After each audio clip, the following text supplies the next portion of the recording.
L'anarchisme, c'est de la merde. C'est ce que je me suis dit en voyant ce mec. Déjà, il avait dit que le 14 juillet, on devait faire une révolution.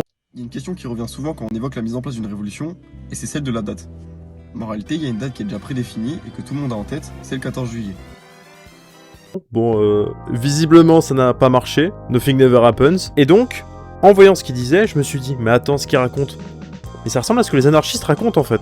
Et c'est bien tout là le problème des anarchistes. C'est qu'un mec random sur TikTok qui dit des trucs en ayant lu l'étude de merde là de la théorie des 3,5%. Le régime autoritaire, c'est faux.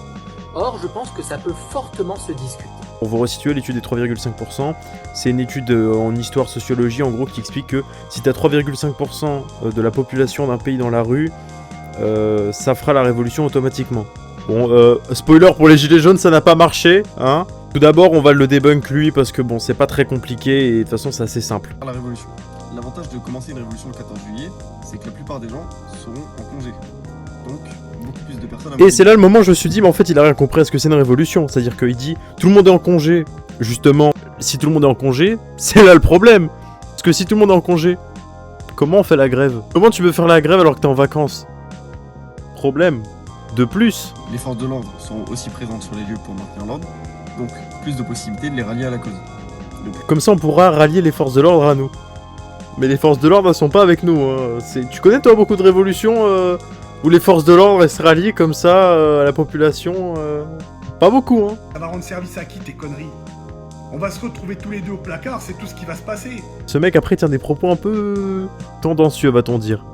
Et je m'en pas allez vous faire foutre. Si vous n'êtes pas pour un changement global de la société actuelle, à vous faire foutre. Vraiment, vous êtes complètement endormi, vous vous intéressez pas à ce qui se passe autour, c'est pas possible. Vous avez aucune logique. Et ça, c'est peu importe votre bord politique, hein, vraiment. Ça, c'est peu importe votre bord politique. C'est-à-dire qu'en fait, un mec qui est communiste, un mec qui est d'extrême droite, pour lui, penseront la même chose. Il y a un problème dans la société en France, et du coup, il faut faire la révolution. Et c'est là le problème des anarchistes et de ce mec qu'ils ont en commun. Ils pensent que le simple fait de faire la révolution va amener à une chute du régime actuel. Sauf que non. Il y a un élément que lui et les anarchistes nient, c'est l'élément contre-révolutionnaire. Tu fais une révolution, t'as toujours des gens qui vont s'y opposer au moment de la révolution et après. Imaginons, tu fais une révolution avec des gens d'extrême droite et des gens d'extrême gauche. Après la révolution, ils vont s'affronter. Des deux camps va forcément au bout d'un moment rallier les gens qui étaient précédemment au pouvoir. Et ce qui fait qu'au bout actuellement, si tu fais une révolution où tu regroupes tout le monde, tu auras forcément des gens qui vont être des contre-révolutionnaires. La contre-révolution, c'est un élément central dans le marxisme, léninisme et dans le trotskisme et le stalinisme plus tard. Là où les anarchistes ont systématiquement échoué. Prendre comme exemple l'Espagne. Espagne, 1936, la guerre civile commence. La guerre civile est déclenchée par les nationalistes. Déjà, c'est très important à comprendre, puisqu'en fait, ça nous montre bien comment l'anarchisme n'est jamais à l'initiative.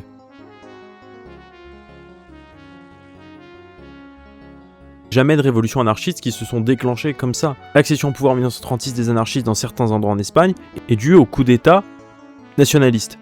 Ça nous montre bien comment les anarchistes ne sont jamais à l'initiative de quelconque révolution.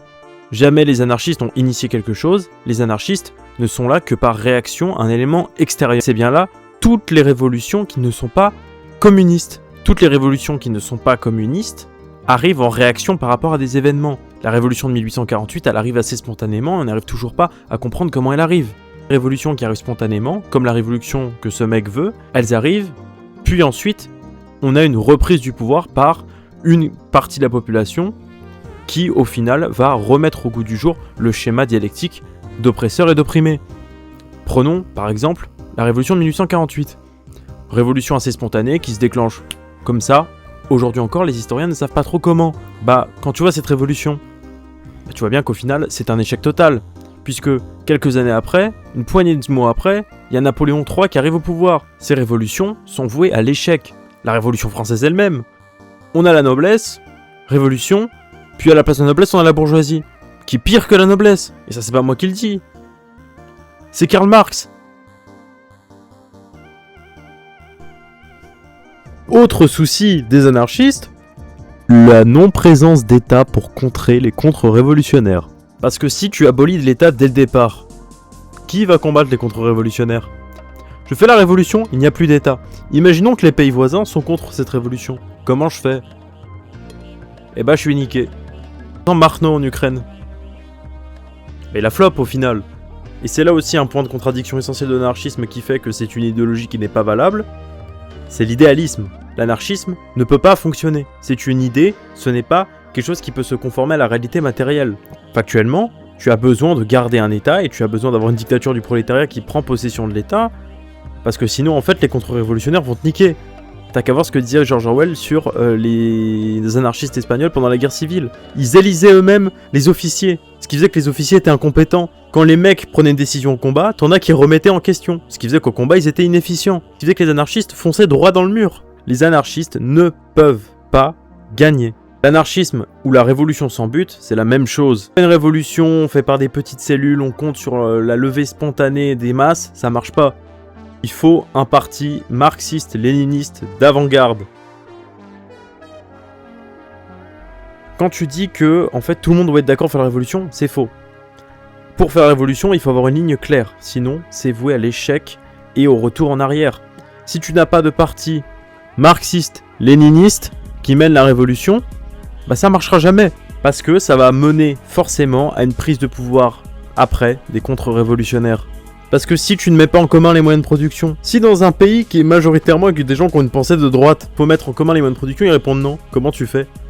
Tu es obligé de faire la dictature du prolétariat. Le fait d'avoir conscience que le gouvernement est nul ne fait pas forcément la conscience de classe. Demande à un Français moyen s'il déteste Macron, il va dire oui. S'il veut faire la révolution, il va dire oui. Est-ce qu'il la fera pour autant? Non.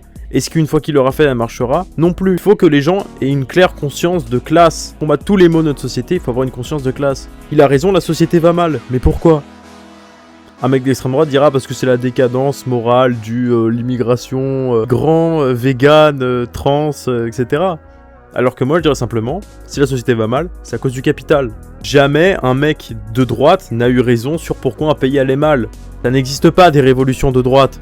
Ou alors, ce sont des contre-révolutions. Ils ne vont pas vers un avenir radieux, ils ne sont pas un parti d'avant-garde, ils sont juste des gens comme lui qui comptent juste qu'un jour éventuellement ça pète pour pouvoir lancer des pierres sur les keufs et c'est tout.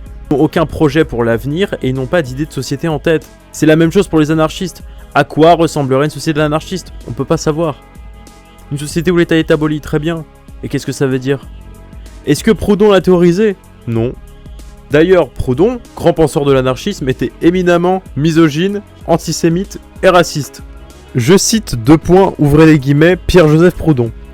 Le juif est l'ennemi du genre humain, il faut renvoyer cette race en Asie ou l'exterminer. Par le fer ou par le feu, ou par l'expulsion, il faut que le juif disparaisse. C'est pas ouf, hein? Et là, carrément, Proudhon au niveau misogynie, c'est quelque chose. Déjà, le nom du truc, pornocratie ou les femmes dans les temps modernes, donc c'est quelque chose. Proudhon dit, ouvrez les guillemets, la femme est ménagère ou courtisane, l'homme vaut 4 fois la femme. Voilà sur quoi se base la pensée des anarchistes. Quand ta pensée se base sur un mec aussi nul, bah peut pas être bonne. Le truc de Jésus, les fruits, l'arbre, tout ça, vous connaissez. Donc, pour conclure, idéaliste, puisqu'il ne pourra jamais se maintenir dans le temps, puisqu'il fait immédiatement disparaître l'État et ne permet pas la dictature du prolétariat qui permet de combattre les contre-révolutionnaires. C'est inefficace, puisque foutre de la démocratie partout, même dans l'armée, ça peut pas fonctionner. Et il est flou, et on le voit notamment par des personnalités comme Proudhon, qui ont largement été récupérées par l'extrême droite par la suite, notamment avec le cercle Proudhon, sous régime de Vichy. Le mec, bien évidemment, ne servait que de prétexte à critiquer l'anarchisme. C'est pas la vidéo n'est pas sur lui, la vidéo est sur l'anarchisme plutôt, et sur toute cette position de oui, il faut faire la révolution avec tout le monde, cette position un peu genre de style Mao Spontex chelou, où en gros, tout le monde est d'accord sur renverser le gouvernement, oui, sauf que si t'es d'accord avec tout le monde, mais que la finalité n'est pas la même, bah ça sert à rien. C'était ma petite vidéo, deuxième vidéo YouTube, je vais m'améliorer en montage, et là je vais vraiment faire un bon montage, il fait moins chaud, donc mon PC va moins galérer. Je suis un peu énervé parce que hier on a perdu contre l'Espagne, Lucas Digne et le Koundé allez vous faire foutre, vraiment. Lucas Digne qui met des low kicks à Lamine Yamal, il va te faire foutre. Koundé qui fait un match de merde, enfin Koundé, Dembélé qui n'arrive même pas à faire des contrôles, c'est honteux, c'est honteux. Bon allez, la bise à tout le monde.